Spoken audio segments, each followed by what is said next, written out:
Hi, welcome to Adobe Gap. Today, I will be going to show you how to easily crop in the Audition. So we are here in the special world of the Audition. Just highlight the sound that you want to delete.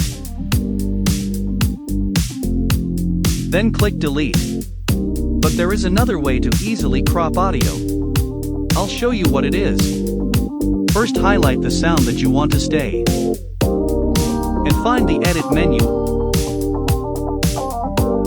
And click crop.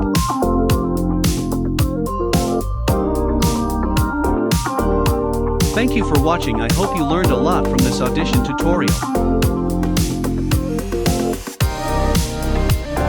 Don't forget to like and subscribe, and also click the notification bell so you wouldn't miss out on my videos, and stay safe.